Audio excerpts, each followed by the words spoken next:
Hello, everyone, and welcome to another episode of the Reckless Paradise podcast. I am your host, Dystro, and tonight's episode, well, it was supposed to come out yesterday. That's my fault. But tonight's episode is going to be a retrospective episode here.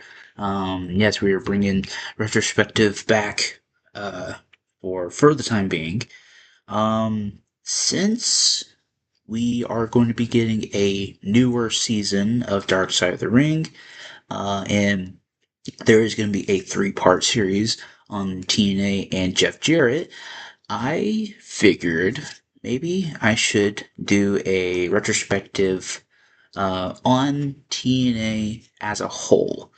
It's been through so many iterations throughout its lifetime here, and I'm probably just gonna just mainly stick with just TNA. I mean, because it's been through TNA or Total Nonstop Action Wrestling, NWA TNA, Impact Wrestling, and Global Force Wrestling.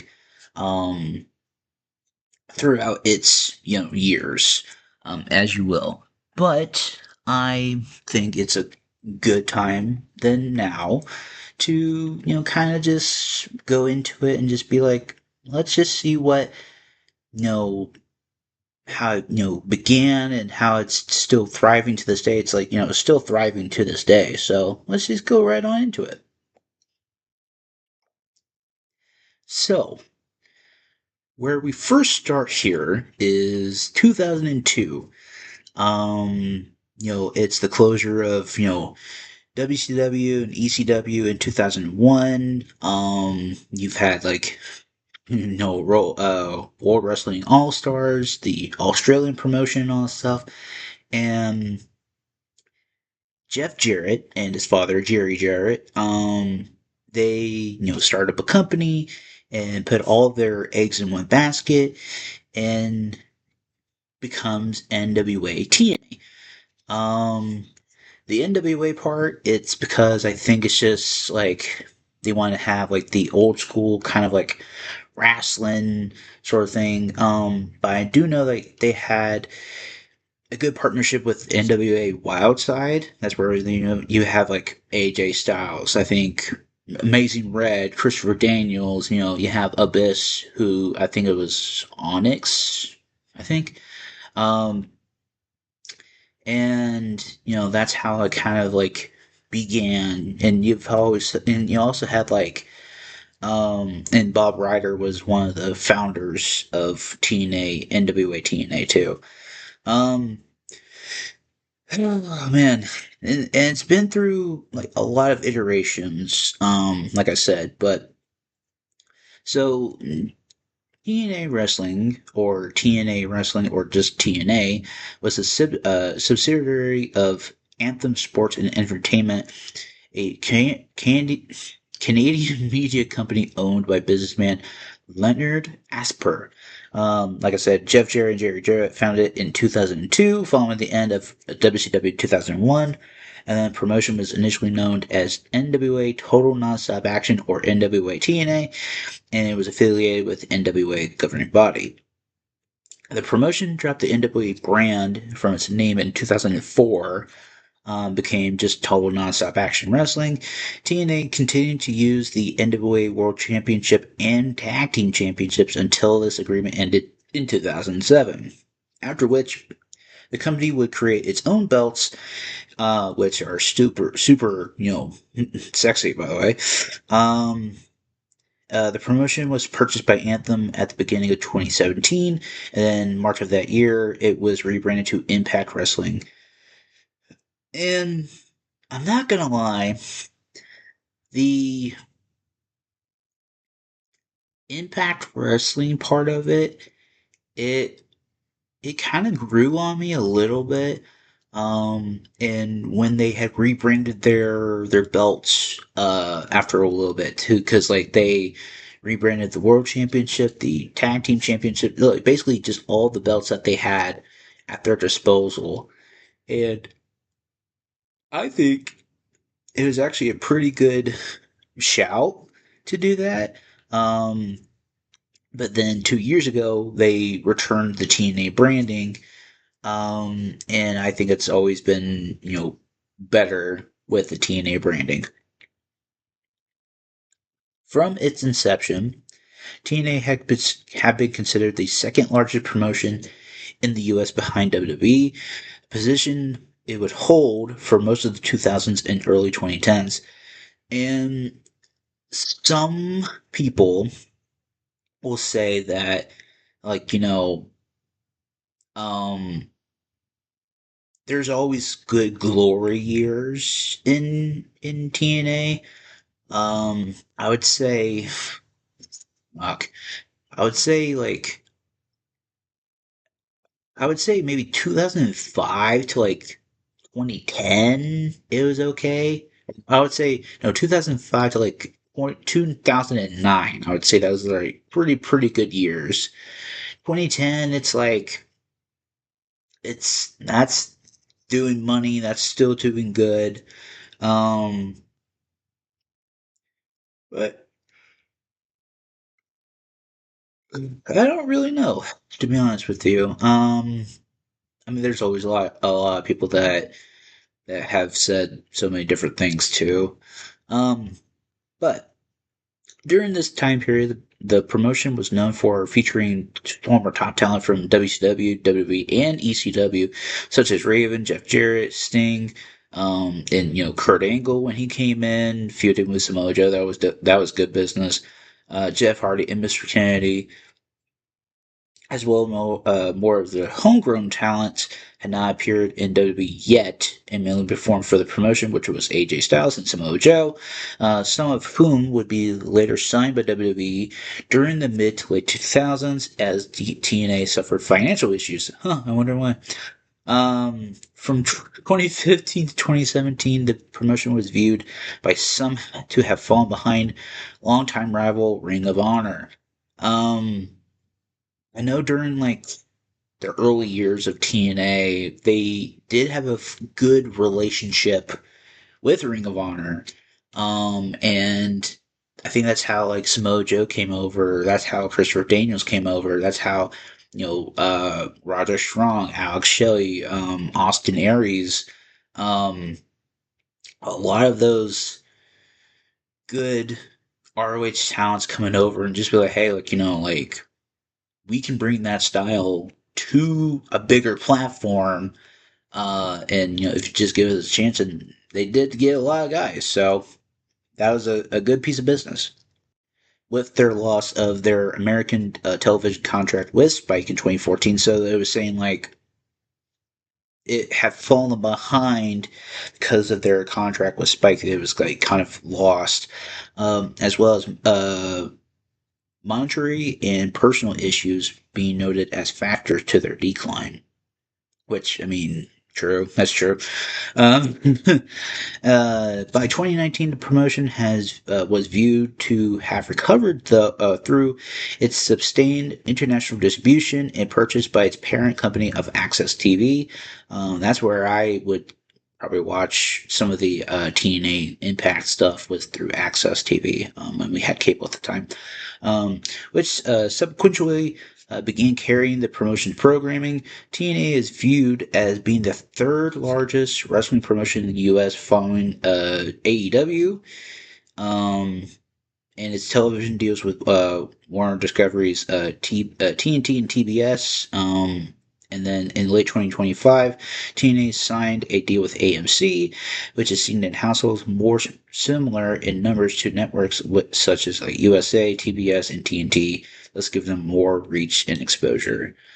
Um, I do know, like after, like I was saying, like after WCW and ECW have folded, some of those people, excuse me, some of those people, like like a Jeff Jarrett, like Raven, and so on and so forth, they started coming in and kind of just having, you know, killer matches and all stuff. But it's like also at the exact same time, You have the NWA Wild Side part of it, and that's where you would get some of the people that you would know today. Like, you had AJ Styles, were on the Truth Killings. You had Chris Harris, James Storm. You had Jerry Lynn. You had all these really, really good, like, household names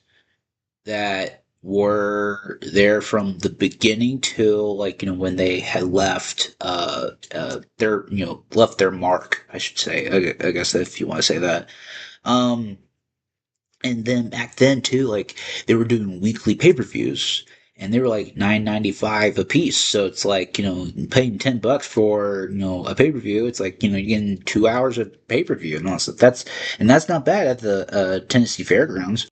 So, and this is like when, around the time, Bob Ryder, Jeff Jarrett, and Jerry Jarrett had put a lot of, like, stake into making a wrestling company. Um, and it was actually Bob Ryder that suggested to do just straight pay per view, which that's fair. It's also good for business and all stuff. But then you have Vince Russo in the fold there. It's okay, bro. It's okay. That Vince Russo. Um, it says it says initially, like, he was a creative writer and would assist on the writing and production of the shows. Um, and then it says Russo states that he coined the phrase or the name "total nonstop action" with the initials of the company TNA being a play on TNA, which the original intention, as they were exclusive to pay-per-view, as what, or was to be viewed as a edgier product than the WWE, which they were. They were edgier than the WWE. Um, so it says initially, TNA's weekly pay per view show operated as the company's main source of revenue in place of monthly pay per view events used by other promotions. It was at the Tennessee State Fairgrounds, which was named the TNA Asylum. And then in October of '02, Panda Energy purchased a controlling interest, which was 72% from Jerry Jarrett, and it kind of, like, helped them stay alive in that, because, like, if it didn't, then we would, be talking about, the failed experiment that was TNA wrestling. um and then Dixon Carter joined TNA in spring 2003. And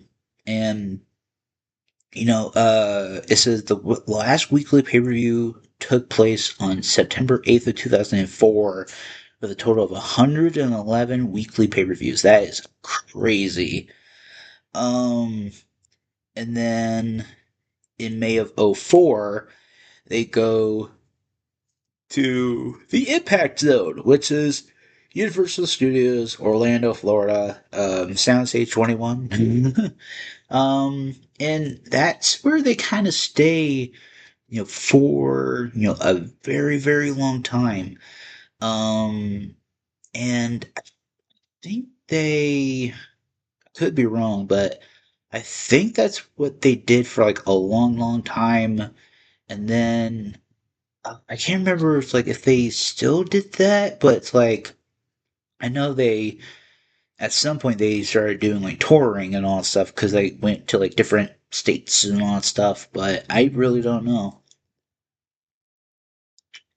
Um, so, like, going to, going to '04, their first pay per view was Victory Road, and that was a big, huge hit. And a lot of the people was watching on, like, Real Player, and BitTorrent and all that stuff too.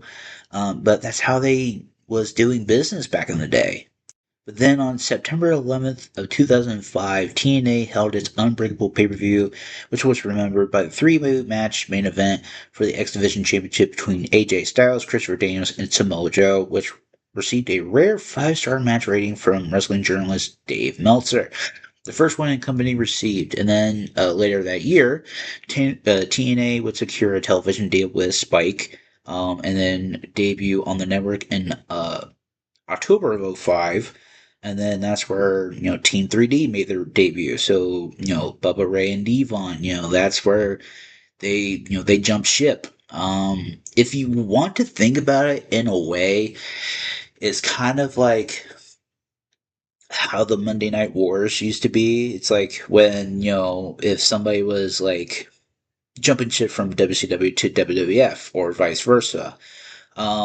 You've seen that. You've probably seen that with Jeff Jarrett because he was technically the first guy to like go over to jump ship because he was in WCW, and then he went to WWF, then went back to WCW, then went back to WWF, and then he was there for like a good cup of coffee, like a good little bit long while, and then went back to WCW, and then like the bitch folded. So he was there from the last dying days in WCW. Um, and plus when Team 3D came over, a lot of people were thinking about, you know, like green matches and all that stuff too. And a lot of main high profile talent would actually join the promotion.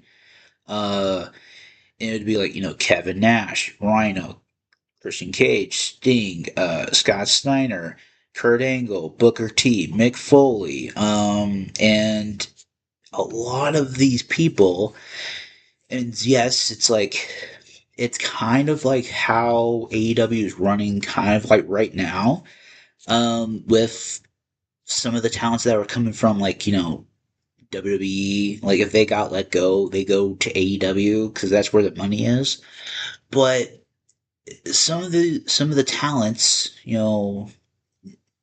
as many as they have, there's only so much you can do on the card. And if you get lost in the shuffle, it's kind of hard to, get yourself out of that, I guess, hypothetical abyss,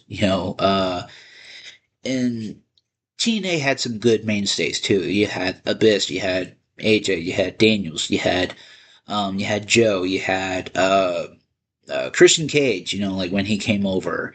And plus there was a lot of good business and a lot of good moments between from '05 to '09, like I was saying. Um, and and plus the pay-per-views were big too. And then we get to 2010, because that's when Hulk Hogan comes in and Eric Bischoff. Um, it's one of those things where it's like you don't really want to talk about it, but you gotta talk about it. So in 2010, we had Hulk Hogan, like I was saying, and I'm not gonna try to say that 2010 was a bad time, but it was kind of a bad time. It was like one of those like dark period of times. Um, I really didn't really watch much 2010 TNA. I know of it, but it was like one of those eras that you just didn't really want to watch. It's like if that makes sense. But that also kind of led to financial troubles. Um, so it says October 2009, TNA President Dixie Carter hired Hulk Hogan, dude, and former WCW President Eric Bischoff. They both attained a position behind the scenes, which was Bischoff being part of creative and Hogan as a consultant. Under their tenure, TNA would see several revamps in 2010, beginning with Genesis as TNA would use a four-sided ring. But Not a lot of people know that's how they got into toy stores with Toy Biz, because when they did the six side ring, it was way different, and that's how they got like a lot of business done, which is very very cool. Very very cool. Um, and then later that month, it says Jack Pacific announced a 5-year agreement to produce TNA action figures. And then it would also air on the exact same kind of time slot as Monday Night Raw, kind of leading to a Monday Night War between Raw and TNA Impact. Um, didn't really go very good, I would say. Um, and it would have like Ric Flair, and we've introduced Rob Van Dam into this. We have Mr. Anderson coming into this. Um, and then there was a let's see. Um, I would say like and plus like some of the live shows had done a good house too, which was really really really good for them at that time. Um, and then 2011 becomes Impact Wrestling. And then it said it revealed that Ohio Valley Wrestling was their developmental territory, which is kind of pretty good for them. Um, and and it's actually I would say like Ohio Valley Wrestling was like a good feeder system for them. Um, and I would just say like if you want to cast your minds back here, 2010, 2011, like NXT's about to kind of start. And I know in 2012, like that's when NXT starts to like pop off a little bit. Because it was still Florida Championship Wrestling at that time too, and it's not becoming a Papa H, Triple H, project yet, where we have all the indie darlings coming in and taking over NXT, um, which is crazy to see. Um, and we would have like a lot of people kind of contrasting and comparing like who would win the Monday Night War between Raw and TNA Impact, and it's like, well, if you want to think about it, maybe WWE might be, but 2010 WWE is kind of a land of misfit toys a little bit, if you want to call it that. Um, let's see, and plus I know like TNA had formed a relationship with Wrestle One, which was headed by Kenji Muto, also known as the Great Muta. Um, and then, let's see, we have. Oh, yes, this is the one I was talking about. From the period of 2013 to 2014, many of the well known names or veterans of TNA had left. In October 2013, Hulk Hogan's contract with TNA had expired, ending his time as a creative consultant with the company. But then later that year, 2 months later, AJ Styles left TNA after his contract expired. Styles later said that he could not accept TNA's new contract offer, which would see him take a 60% cut in pay.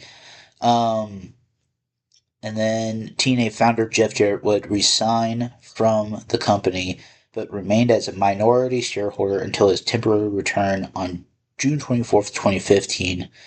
And then that's when it becomes Global Force Wrestling. Um, so the AJ Styles thing, it was like I can't remember like how much he was making at the time, but yeah, it was like a 60% cut in pay. So like half of his pay plus 10% of that would be gone, and that's how like they got like a lot of financial troubles because of the um, big money contract for Hulk Hogan, Eric Bischoff, probably Ric Flair too. But then you have all these people on the roster that was like still trying to make a name for themselves too. And you can only share so much of the wealth with a lot of people at a certain time. too. And then further departures in 2014 was like Sting, Chris Sabin, Hernandez, Christopher Daniels, and Kazarian all leaving the company that year too, and Bully Ray and Devon. So like a lot of their top top of the card acts at that time was like just all leaving, and that's it was like one of those things where it's like, oh shit, like what do we do? So, um, and then I know like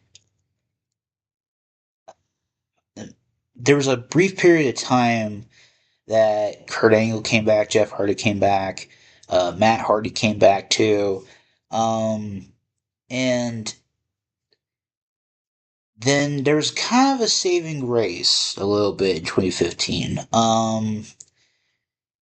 Billy Corgan, who's the head person over the NWA right now, he was the senior producer of creative and talent development in TNA at that time. And they were this was when they were on Destination America. And Destination America gained over 41.94 million viewers over the course of the first quarter of 2015. Which, hey, that's pretty damn good. Um, let's see.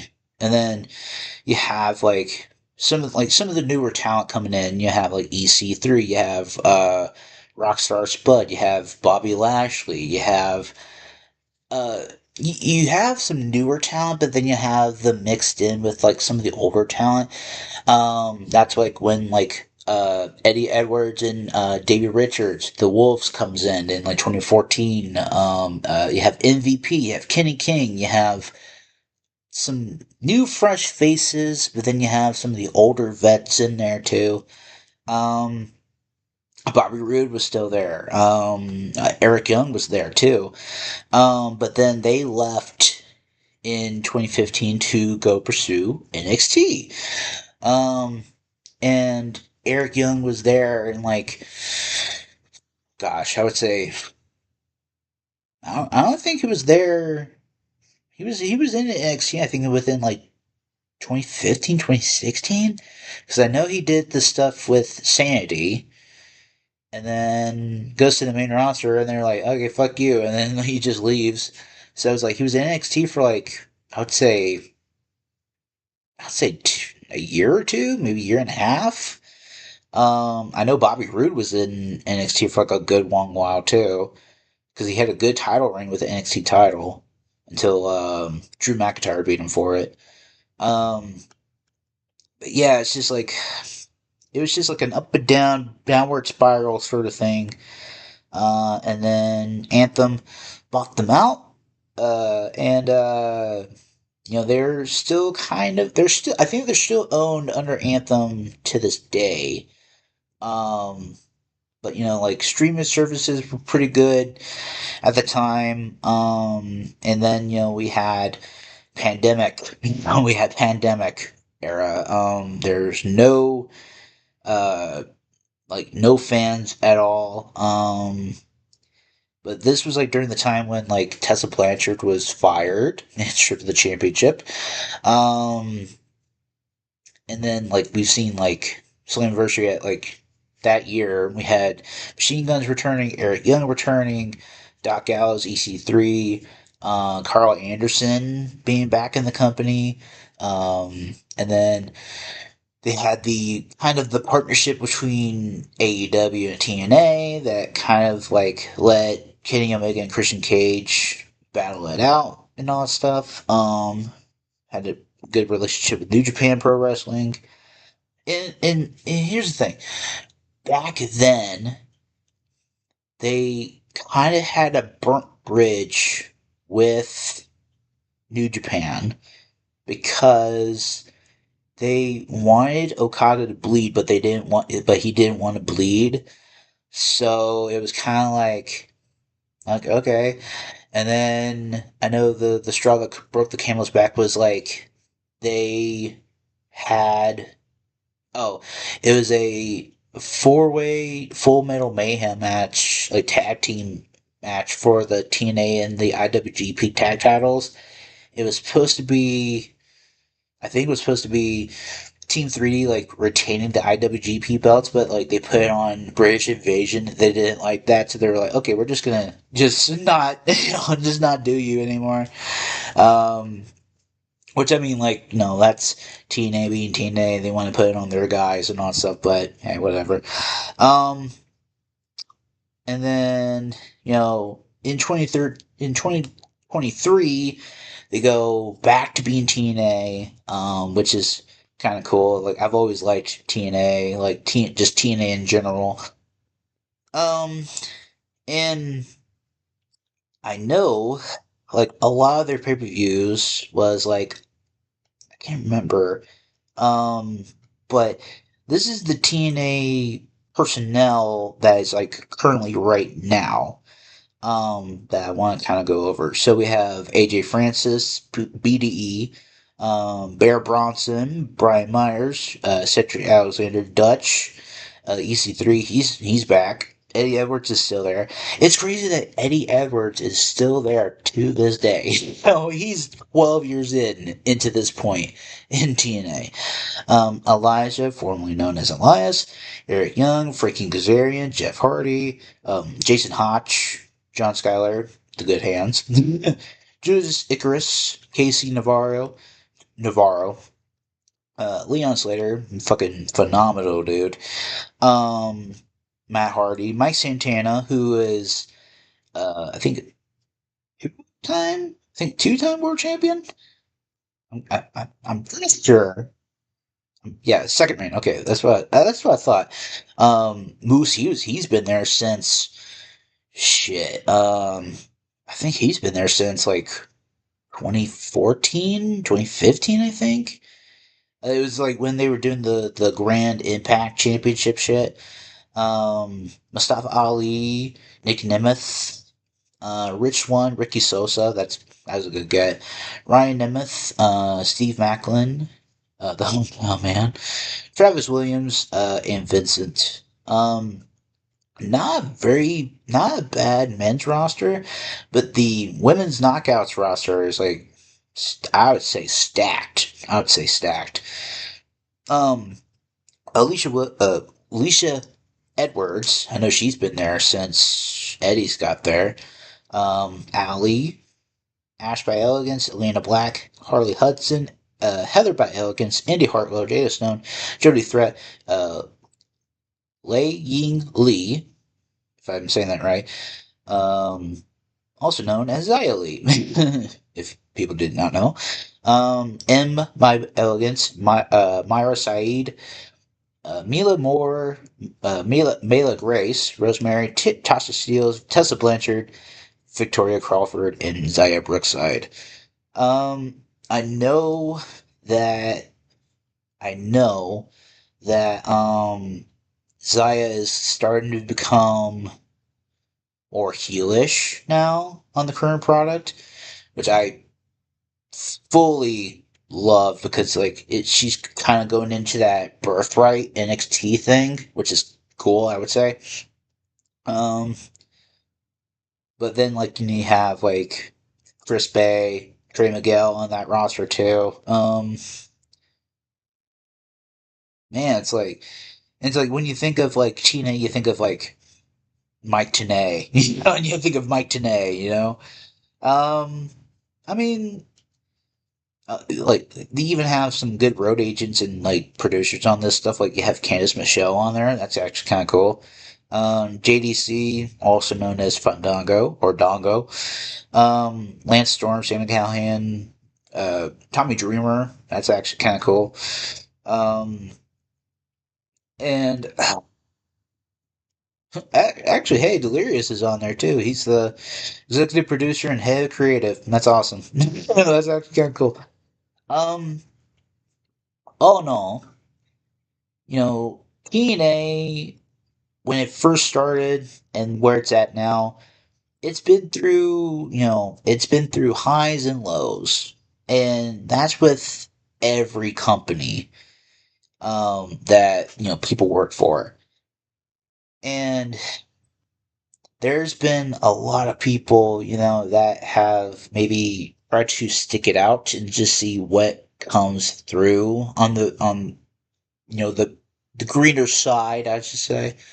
Um, and I mean, look at AJ. He was there from '02 to 2014. That's a good chunk of time that he's been there. And that's also pretty damn good. Like that's pretty damn cool. Um and not a lot of people said that they could, been there that long. Excuse me. Um and this was actually a really cool, like, I guess, looking back thing on, like the beginnings of TNA and how it became more mainstream, and then kind of like going into the dumps a little bit and then kind of getting back up. It's like Rise of the Phoenix. Yeah, this is actually kind of cool. And there will be more retrospectives in the future. Let me know what you guys want me to cover next on the retrospective in the comments down below. I want to hear what you guys think. So, that is the end of this episode. We do really appreciate it. If you made it to the very end of this video, please make sure to follow us on all social media links in the description below, which will take you to the Linktree page, which will take you to our Instagram pages, Twitter pages, the podcast Reddit pages on there. My gaming YouTube channel is on there, and currently at this time, I am at 20 2361. 2,361 subscribers right now. And tonight's song of the night, it is a Marissa request. So this band has had a very longevity on their side. More so the lead singer of this band. This song is called Satisfaction by the Rolling Stones. And there is a music video for it, I think. And yes, it was a Marissa request, so thank her for the song of the night.